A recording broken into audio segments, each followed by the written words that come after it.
함께 보실 하나님 말씀은 신약성경 데살로니가 전서 5장 16절부터 22절까지입니다. 서신서 배경 두 번째 시간인데 데살로니가 전서 5장 16절부터 22절까지 읽고 데살로니가 전서의 배경들을 살펴보도록 하겠습니다. 데살로니가 전서 5장 16절부터 22절까지 말씀, 신약성경 333면 전후를 보시면 되겠습니다.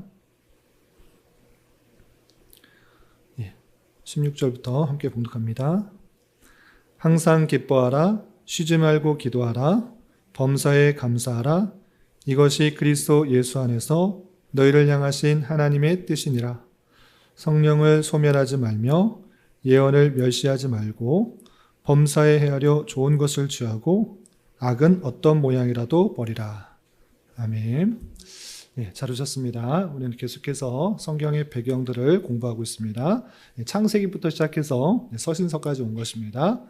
신약으로 넘어와서는 복음서의 배경을 살펴봤고, 복음서 뒤에 사도행전을 통해서 또 특별히 사도행전에서 바울의 1차, 2차, 3차 그리고 로마행까지의 여정들을 살펴보면서 사도행전의 내용들, 배경들 잘 살펴봤습니다. 그리고 사도행전 다음에 나오는 책들은 서신서입니다.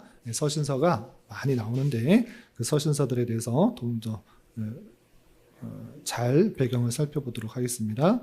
지난 시간에는 서신서들의 배경 첫 번째 시간으로 갈라디아서에서 배웠는데, 우리는 두 번째 시간으로 데살로니가 전서의 배경들을 살펴보도록 하겠습니다. 데살로니가 전서를 살펴보기 전에 전체적인 서신서를 어떻게 이해될 것인지 개관을 좀 보도록 하겠습니다. 신약 성경은 총 몇 권 있죠?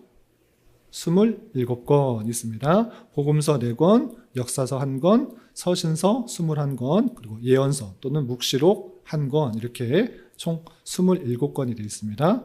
보시는 바와 같이 그 네 가지 부류 중에서 서신서가 가장 많은 부분을 차지하고 있는 것입니다.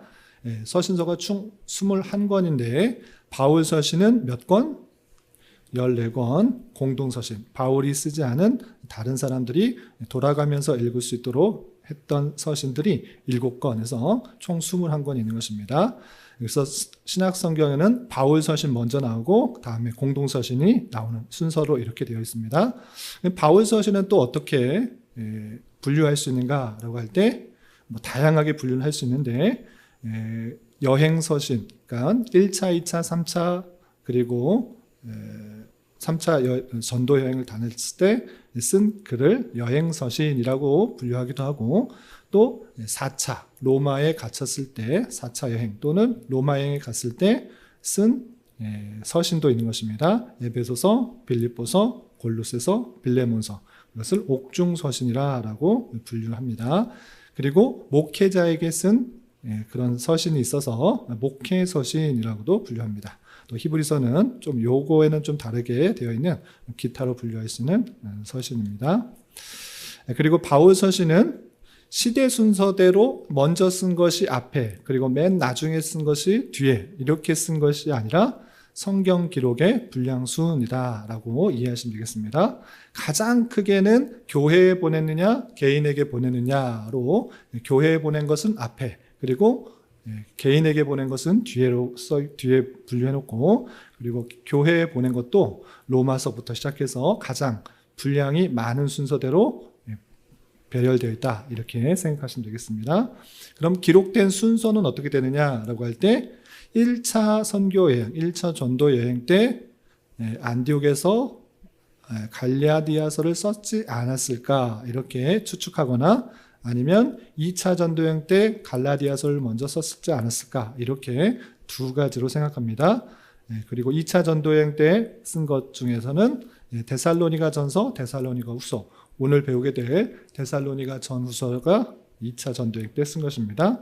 그러니까 갈라디아서, 데살로니가 전후서가 가장 서신 중에서도 먼저 기록했다, 이렇게 생각하시면 되겠습니다. 왜 그런지 내용을 좀 이따 살펴보겠습니다.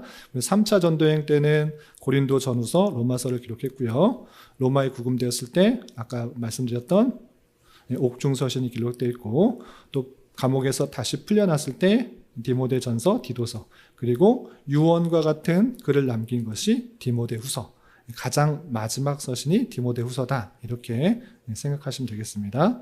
이런 간략한 전체적인 바울 서신에 대해서 살펴보시고 이제 오늘 본문으로 들어가겠습니다. 지난주에는 갈라디아서를 배웠는데 오늘 데살로니가 전서를 좀 살펴보도록 하겠습니다. 데살로니가 전서는 누가 기록했는가라고 할 때 바울이 기록한 것으로 생각할 수 있습니다. 1장 1절에 데살로니가 전서 1장 1절에 바울과 라고 하면서 바울이 쓰고 있다라는 것을 알 수 있는데, 바울 혼자 있는 것이 아니라 실루아노와 디모데가 함께 있다라는 것을 통해서 함께 있는 상태에서 바울이 기록했다라는 것을 확인하게 됩니다. 그리고 누구에게 썼는가라고 할 때 1장 1절 하반절에 데살로니가인의 교회에 편지하노니라고 하면서 데살로니가인의 교회에 쓰고 있는 편지라는 것을 알 수 있습니다.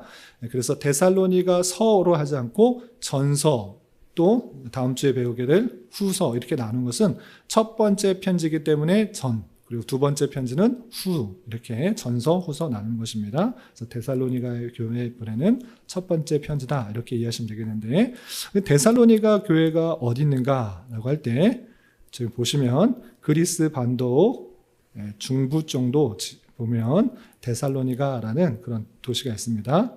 항구 도시인데 어떤 특징이 있는지 지리적 특징을 세 가지로 요약했습니다. 첫 번째는 항구 도시인데 조그만 항구 도시가 아니라 마케도니아라는 큰 그 지방의 수도이자 가장 번성한 항구 도시였습니다. 남부 쪽에는 고린도 지역이 큰 항구 도시였는데 위쪽 마케도니아 지방에서는 그 데살로니가가 수도였고, 그 중부 지방에서는 가장 번성한 항구 도시였다라는 것입니다. 두 번째로는 로마와 동방을 잇는 그 핵심 군사 도로가 그쪽을 지났다라고 되어 있습니다. 그래서 사람과 물자가 끊임없이 이동했던 아주 중요한 교통의 중심 도시다, 이렇게 생각하시면 되겠습니다. 그렇기 때문에 자연적으로 로마의 정치, 그리고 그 그리스도 반도의 고유 문화, 그리고 유대인들도 곳곳에 흩어져 살고 있었기 때문에 복잡한 다문화적인 환경이 자리 잡고 있는 그런 특징이 있다라고 할 수 있습니다. 항구 도시가 대부분 그런데 여러 사람들이 오가는 곳이기 때문에 복잡하고 다문화적인 환경들이 있었다, 이렇게 생각하시면 되겠습니다. 그리고 그러면 데살로니가 전서는 언제 썼는가라고 할 때 2차 전도 여행 시 고린도의 체류 중에 있을 때 대략 AD 50년에서 51년경에 썼을 것으로 거의 모든 사람들이 인정하고 있습니다. 왜 그러한가? 사도행전과 데살로니가 전서를 잘 읽어보면 아주 2차 전도여행 때 있었던 일이 데살로니가 전서에 드러나고 있기 때문에 그렇게 표현할 수 있는 것입니다. 잠깐 우리 전도여행 했던 것을 잠깐 눈으로 보도록 하겠습니다. 1차 전도여행 지역은 이렇게 구브로를 지나서 소아시아 남부 조각, 그러니까 갈라디아의 남부지방 쪽을 전도했던 그런 사실이 있고, 2차 전도여행 때 지금 데살로니가, 그러니까 그리스 반도에 가지 않았기 때문에 교회가 생기지 않았던 것입니다. 그래서 1차 전도여행 때는 아니고 2차 전도여행은 1차 전도여행 끝나고 바로 거의 곧 이어서 떠나게 되는데, 1차 전도여행지가 교회에 세웠던 곳이 믿음에 잘 서 있는지 확인하고자 가게 되었던 것입니다. 그래서 바울과 실라는 북쪽 다소 더베 루스드라 쪽을 향해서 그 갈라디아 남부 쪽을 다니면서 어떻게 교회가 잘 있는지를 확인하다가 하나님의 인도하심에 따라서 아시아에 가는 것이 막히고 북쪽으로 더 가서 마케도니아의 환상을 보고 넘어가게 되었던 것입니다. 이때 네아폴리, 빌립보, 암비볼리, 아볼로니아, 데살로니가를 지나게 됩니다. 이때 2차 전도여행 때 데살로니가 교회가 세워지게 되는데, 이때 세워지는 모습들을 보게 되는 것입니다. 사도행전 17장에 보면 데살로니가 교회가 어떻게 세워졌는지 잘 나와 있는데 우리 스크린에 나와 있는 대로 사도행전 17장 1절부터 4절까지 말씀을 같이 한번 읽어보겠습니다. 시작. 그들이 암비볼리아 아볼로니아로 다녀가 데살로니가에 이르니 거기 유대인의 회당이 있는지라. 바울이 자기의 관례대로 그들에게 들어가서 새 안식일에 성경을 가지고 강론하며 뜻을 풀어 그리스도가 해를 받고 죽은 자 가운데서 다시 살아나야 할 것을 증언하고 이르되 내가 너희에게 전하는 이 예수가 곧 그리스도라 하니 그 중에 어떤 사람 곧 경건한 헬라인의 큰 무리와 적지 않은 귀부인도 권함을 받고 바울과 실라를 따르나. 암비볼리와 아볼로니아를 거쳐서 데살로니가에 이르렀습니다. 그래서 데살로니가에 이르러서 뭐 했는가? 아까 큰 항구 도시라라고 말했습니다. 거기에 당연히 유대인들이 있었기 때문에 유대인들이 모임하는 곳, 회당이 있었던 것입니다. 그 회당에 들어가서 새 안식일 동안, 안식일 3주 동안 성경을 가지고 강론하여서 뜻을 풀어서 복음을 전했더니 어떻게 됐는가? 경건한 헬라인의 큰 무리, 적지 않은 귀부인도 권함을 받고 바울과 실라를 따랐다라고 표현하고 있습니다. 새 안식일 동안 복음을 전했는데도 그 복음의 능력이 드러나서 많은 무리가 믿게 되어서 교회가 설립된 것입니다. 그런데 교회 건립하여서 교회가 잘 세워지게 되어서 평안하게 그 교회 가운데 잘 있었는가? 그렇지 않고 가는 곳곳마다 유대인들로부터 핍박을 받아 어쩔 수 없이 피신하게 되었습니다. 그래서 사도행전 17장 5절부터 10절까지 바울 사도가 어떤 이유 때문에 피해하게 되는지 우리 5절부터 10절까지 계속 읽어보겠습니다. 시작. 그러나 유대인들은 시기하여 저자의 어떤 불량한 사람들을 데리고 떼를 지어 성을 소동하게 하여 야손의 집에 침입하여 그들을 백성에게 끌어내려고 찾았으나 발견하지 못하매 야손과 몇 형제들을 끌고 읍장들 앞에 가서 소리질러 이르되 천하를 어지럽게 하던 이 사람들이 여기도 이르매 야손이 그들을 맞아 들였도다. 이 사람들이 다 가이사의 명을 거역하여 말하되 다른 임금 곧 예수라는 이가 있다 하더이다 하니 무리와 읍장들이 이 말을 듣고 소동하여 야손과 그 나머지 사람들을 보석금을 받아놓고 놓아주니라. 밤에 형제들이 곧 바울과 실라를 베레아로 보내니 그들이 이르러 유대인의 회당에 들어가니라. 3주 동안 복음 전해서 많은 사람들이 믿었는데 유대인들이 계속 따라다니면서 시기하는 것입니다. 그러면서 누명을 씌웠습니다. 어떤 누명을 씌웠느냐? 이 사람이 로마의 황자 가이사의 명을 거역하여서 다른 임금, 예수라는 임금을 믿어야 된다라고 말을 했다라고 누명을 씌워서 죽이려고 하는 것입니다. 그럴 때 야손이 보석금을 주고 풀려나고 밤에 바울과 실라를 다른 곳으로 피하겠다 그랬습니다. 그 피한 곳이 어딘가? 베레아라고 보냈다라고 되어 있습니다. 베레아는 어디 있는가라고 할 때 데살로니가로부터 남쪽에 있는 그런 도시인 것입니다. 이곳에서 또 복음을 전할 때 또 많은 성경이 그러한가 잘 참고해서 믿는 사람들이 또 많이 생겼던 것입니다. 그럼 여기 베레아에서 또 교회를 잘 세우고 있었는가? 거기 그렇지 않고 데살로니가에 있던 그 유대인들이 다시 베레아까지 쫓아와서 이 바울을 죽이려고 했던 것입니다. 13절부터 15절까지 제가 한번 읽어보겠습니다. 잘 보시기 바랍니다. 데살로니가에 있는 유대인들은 아까 데살로니가에서 죽이려고 했었는데 겨우 도망쳐 왔는데 또다시 데살로니가에 있는 유대인들이 바울이 하나님의 말씀을 베레아에서도 전하는 줄을 알고 거기도 가서 무리를 움직여 소동하게 하거늘 형제들이 곧 바울을 내보내어 바다까지 가게 하되 실라와 디모데는 아직 거기 머물더라. 바울을 인도하는 사람들이 그를 데리고 아덴까지 이르러 그에게 실라와 디모데를 자기에게로 속히 오게 하라는 명령을 받고 떠나니라 했습니다. 베레아에서 말씀을 열심히 전하고 있는데 데살로니가에 있는 유대인들이 또 와서 핍박하려는 것입니다. 또 죽이려고 하는 것을 알자 믿음의 형제들이 바울을 급히 어디로 보냈는가?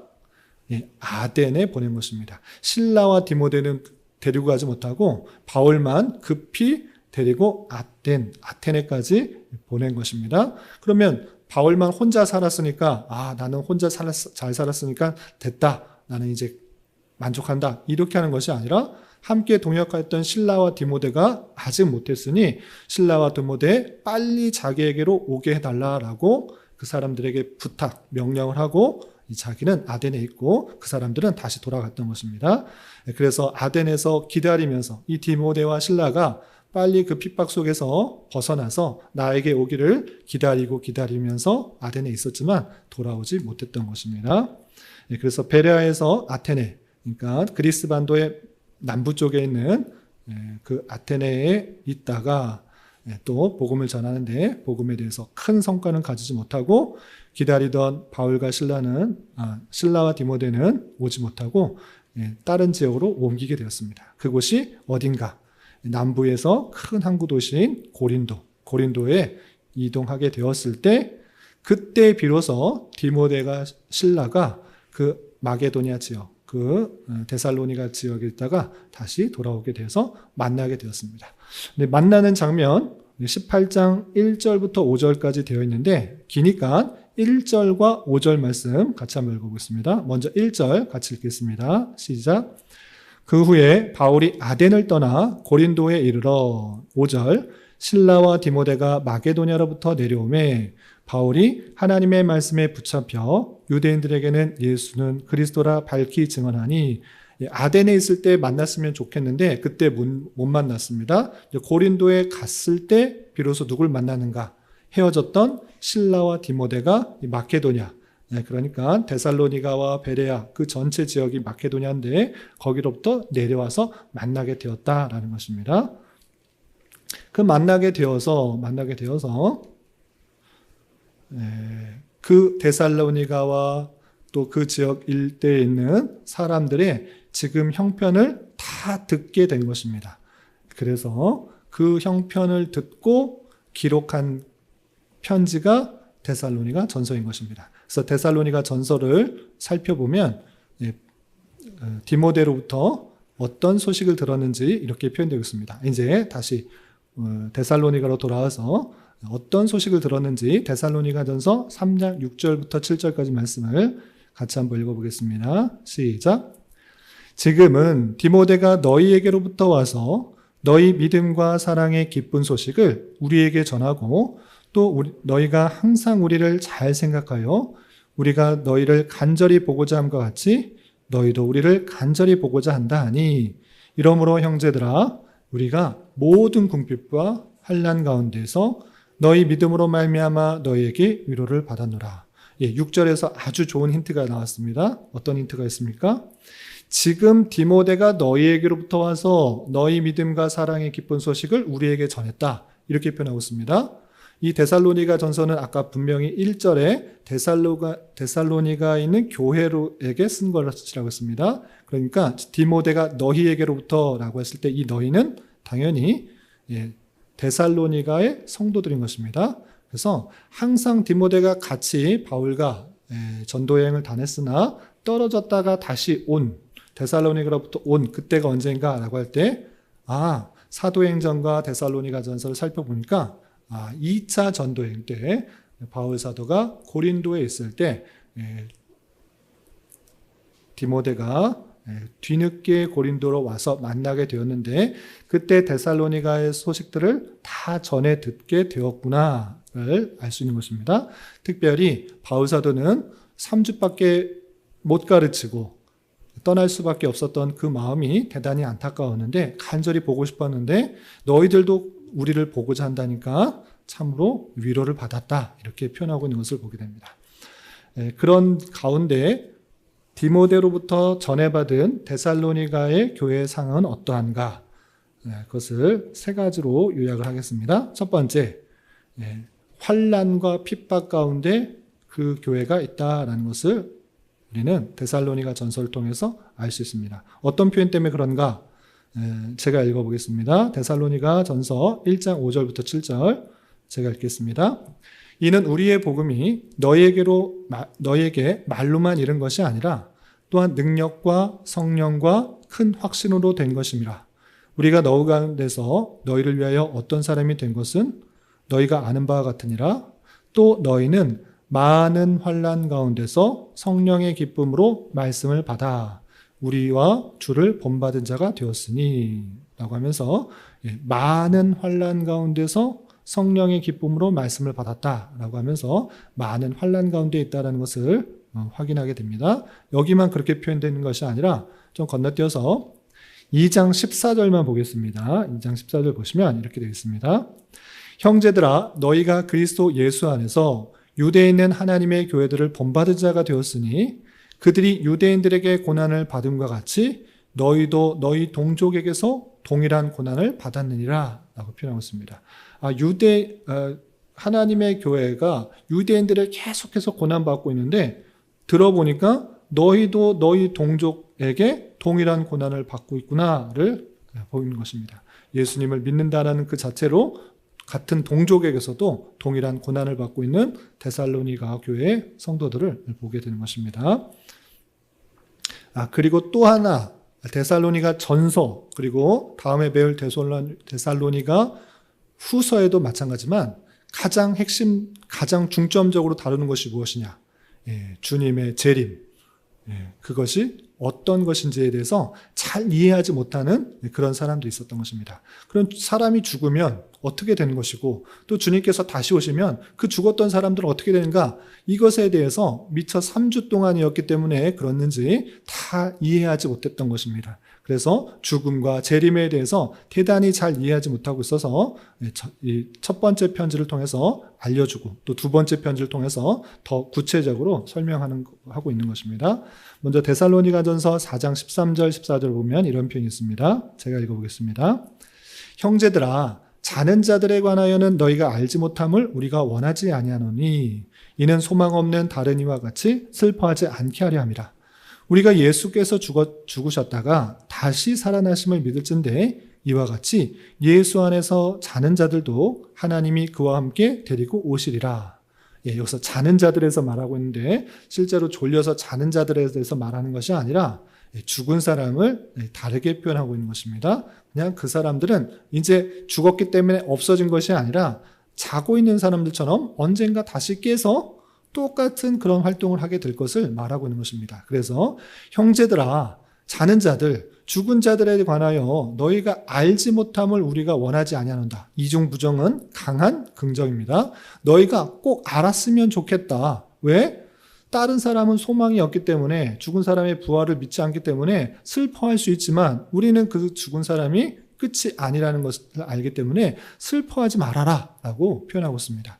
예수께서 죽으셨다가 다시 살아나심을 믿는다고 하면 예수 안에서 죽은 자들도 하나님께서 그와 함께 하나님께서 그와 함께 데리고 오실 것이다 라고 죽은 자들에 대해서 또 표현하고 있는 것입니다.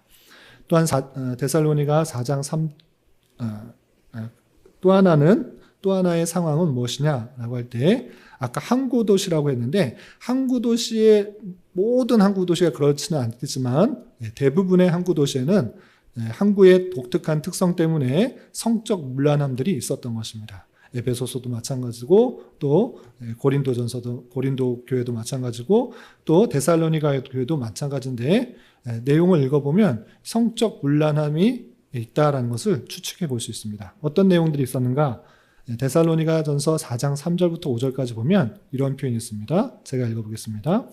하나님의 뜻은 이것이니 너희의 거룩함이라. 곧 음란을 버리고 각각 거룩함과 존귀함으로 자기 안에 대할 줄을 알고 하나님을 모르는 이방인같이 세욕을 따르지 말고 라고 하면서 그때 당시 사람들이 자연스럽게 자기 아내를 함부로 대하고 또 자기의 그 성적 욕구를 따라서 많은 사람들을 그렇게 행하는 그런 것 버려라, 음란 버려라 라고 하면서 그때 당시에 사람들의 모습을 그대로 따라하고 있는, 아니 어쩌면 그런 모습 가운데 있는 사람들을 전도했기 때문에 그런 모습들이 여전히 남아있는 그런 교회의 모습들이 지적하고 있는 것을 보게 됩니다. 이렇게 환난과 핍박이 있었고 죽음과 재림에 대해서 잘 이해하지 못했고 성적 문란한 그 모습들 가운데 여전히 떠나지 않는 그 데살로니가 교회 성도들에게 하고자 하는 말들을 전하는 것이 데살로니가 전서다, 이렇게 할 수 있겠습니다. 그런 상황 속에서 바울의 마음들이 곳곳에 드러나고 있는데, 한마디로 말하면 데살로니가 그 성도들에게 다시 가서 더욱더 잘 대해주고 잘 기르고 싶은, 잘 양육하고 싶은 마음들이 곳곳에 잘 드러나고 있는데, 원하기는 다시 가고 싶지만 갈 수 없다라는 표현들이 많이 등장하고 있습니다. 어떤 표현들이 등장하고 있는가? 몇 구절만 보겠습니다. 데살로니가 2장 17절 18절을 보면 이런 표현이 있습니다. 제가 한번 읽어보겠습니다. 형제들아, 우리가 잠시 너희를 떠난 것은 얼굴이요 마음은 아니니 너희 얼굴 보기를 열정으로 더욱 힘썼노라. 얼굴은 볼 수 없게 떠났지만 마음은 떠나지 않았다. 내가 너희를 보기를 정말 열정적으로 더욱 힘썼다라고 표현하고 있습니다. 그러나 18절, 나 바울은 한 번, 두 번 너희에게 가고자 했으나 사탄이 우리를 막았도다 라고 하면서 여러 가지 고난 속에서 갈 수 없었던 형편을 표현하고 있습니다. 그리고 데살로니가전서 3장 6절부터 7절에 보면 이런 표현도 있습니다. 제가 읽겠습니다. 아까 읽었는데, 지금은 디모데가 너희에게로부터 와서 너희 믿음과 사랑의 기쁜 소식을 우리에게 전하고 또 너희가 항상 우리를 잘 생각하여 우리가 너희를 간절히 보고자 함과 같이 너희도 우리를 간절히 보고자 한다 하니, 이러므로 형제들아, 우리가 모든 궁핍과 환난 가운데서 너희 믿음으로 말미암아 너에게 위로를 받았노라 라고 하면서, 우리가 너희를 간절히 보고자 함과 같이 너희도 우리를 간절히 보고자 하는구나, 참 위로받았다 라고 하면서 지금 바울은 너희를, 데살로니가 성도들을 간절히 보고자 합니다라는 것을 확인하게 되는 것입니다.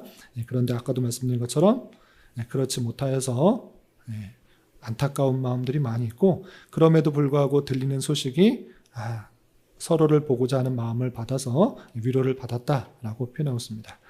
그렇다면 그러한 성도들에게 어떤 것들을 간구하는가, 많은 내용들이 있는데 이해를 돕기 위해서 세 가지로 좀 묶어봤습니다. 첫 번째는 그 데살로니가 성도들이 믿음과 사랑을 잘 갖고 있다는 것을 격려하면서 많은 곤란과 환난 속에서도 그 믿음과 사랑들을 잘 지켜나갈 수 있도록 독려하는 모습들을 보게 됩니다. 어떤 표현들이 있는가? 몇 구절만 보시면 데살로니가전서 1장 6절부터 7절에 아까 읽었다시피, 그러므로 6절, 너희는 많은 환난 가운데서 성령의 기쁨으로 말씀을 받아 우리와 주를 본받은 자가 되었으니, 그러므로 너희가 마게도냐와 아가야에 있는 모든 믿는 자의 본이 되었느니라 라고 하면서, 환난 가운데서도 말씀을 잘 받아서 주를 잘 본받고 있어서 너희들은 어떤 모습이냐? 마케도냐와 아가야에 있는 모든 믿는 자의 본이다. 너 대단하다. 어떻게 그렇게 환난 가운데서도 주를 그렇게 본받을 수가 있느냐? 모든 믿는 자의 본이 되고 있다라고 격려하고 있는 그 모습들을 보게 됩니다. 또한 어떤 격려가 있느냐? 데살로니가전서 4장 9절과 10절에는 이런 표현이 있습니다. 제가 읽어보겠습니다. 형제 사랑에 관하여는 너희에게 쓸 것이 없으면 너희들 자신이 하나님의 가르침을 받아 서로 사랑함이라. 너희가 온 마케도냐 모든 형제에 대하여 과연 이것을 행하도다. 형제들아, 권하노니 더욱 그렇게 행하고 라고 하면서, 형제를 사랑하는 거 나 더 이상 말하지 않겠다. 더 쓸 것도 없다. 왜? 너희들이 그렇게 자랑하고 있다. 하나님 가르침을 받아서 서로 사랑하는 모습들이 너무나 있기 때문에 내가 더 쓸 것이 없다. 더 말할 필요도 없다. 잘하고 있다. 그런데 형제들아, 더욱 그렇게 하라 라고 하면서 지금 잘하고 있다라고 격려하면서 그 일들을 더 힘써라 라고 표현하고 있습니다. 그리고 아까 가장 중요한 문제가 무엇이냐라고 했을 때, 종말에 대한 이해와 또 죽은 자에 대한 이해가 좀 부족하기 때문에 그것에 대한 권면들을 아주 길게 잘 설명하고 있는데 다 살펴보지는 않고, 아까 읽었던 부분이니까 데살로니가전서 4장 14절 제가 한번 읽어보겠습니다.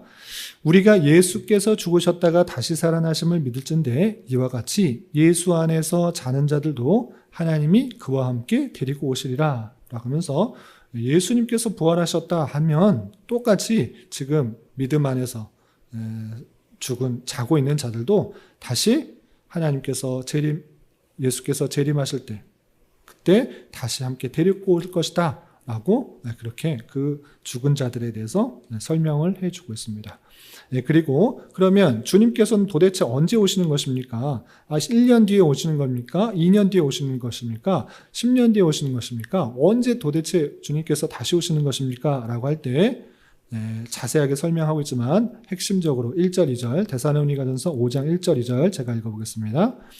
형제들아 때와 시기에 관하여 너에게 쓸 것이 없음은 주의 날이 밤에 도둑같이 이를 줄을 너희 자신이 자세히 알기 때문이다 라고 하면서 그게 언제냐 주님께서 도대체 언제 오냐고 묻지 마라. 그것은 밤에 도둑이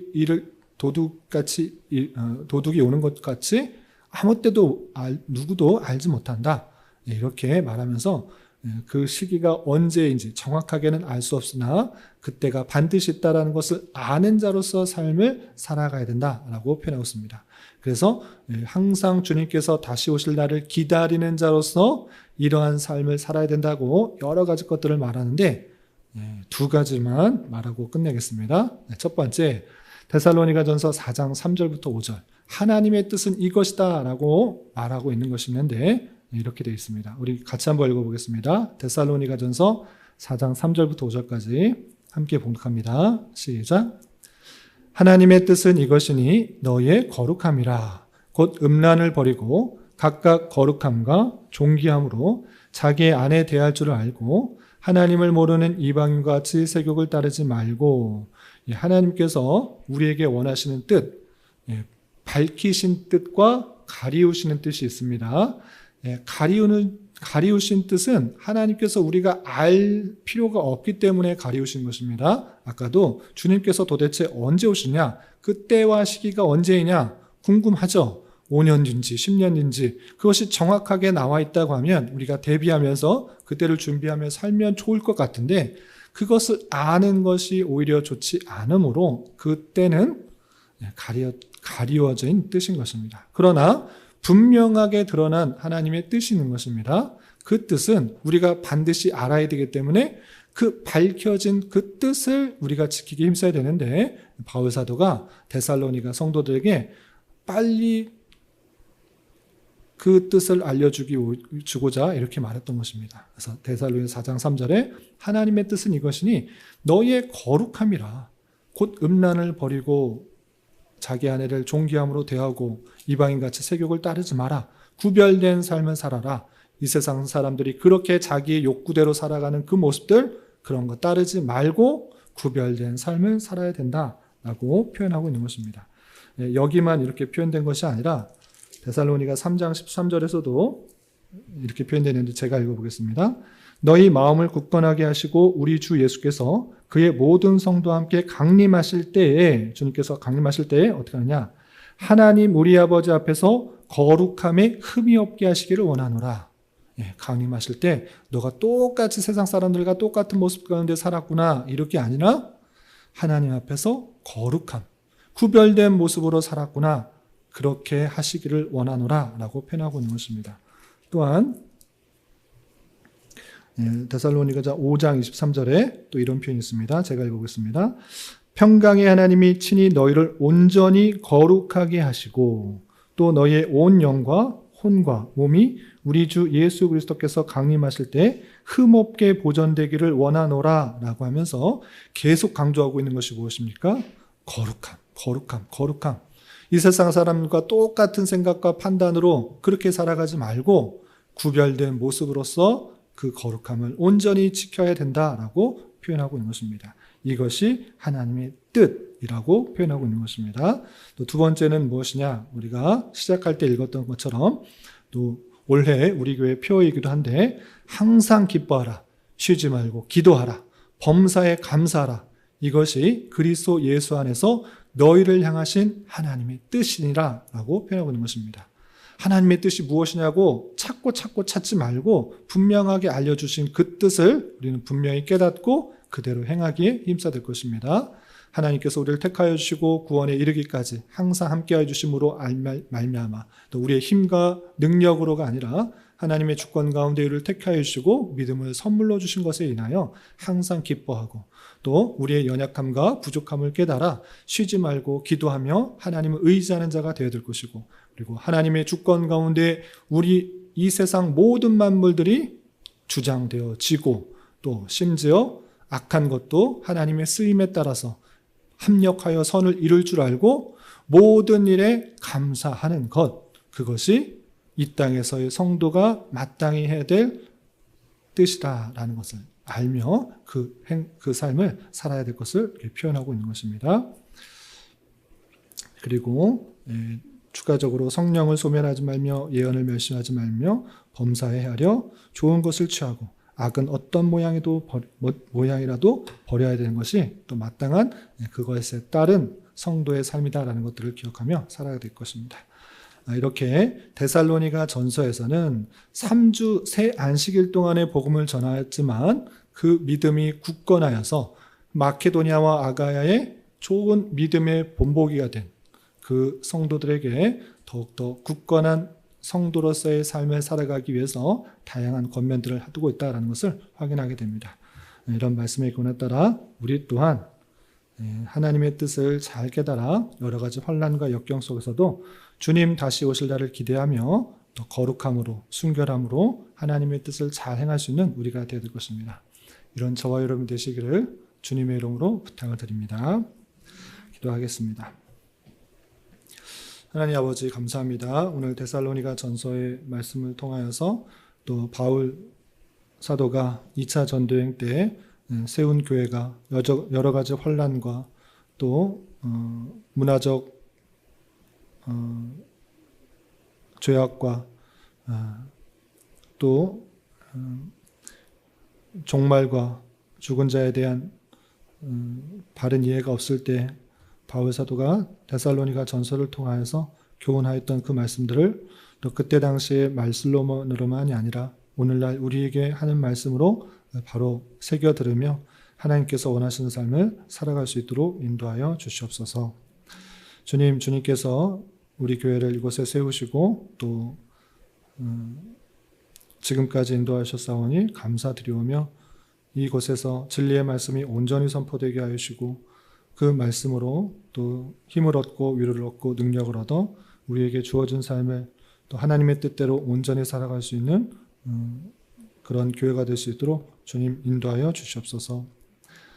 주님 교회 내에 육체의 질병과 연약함으로 또 병원에 치료를 받는 여러 성도들과 그 가족들이 있사오니 주님 건강하게 회복하게 하여 주시고 또 하나님께서 주시는 복 가운데 감사와 또 찬양이 끊이지 않은 삶을 살 수 있도록 인도하여 주시옵소서. 또 이 자리에 함께한 교회학교 친구들 주님께서 함께하여 주셔서 하나님과의 인격적인 깊은 교제와 만남이 있게 하시고 키가 커감에 따라 하나님을 아는 지식과 지혜가 풍성해져서 하나님을 기쁘시게 또 사람들을 유익되게 하는 삶을 온전히 살아갈 수 있도록 인도하여 주시옵소서. 예수님의 이름으로 감사히 기도드리옵나이다. 아멘.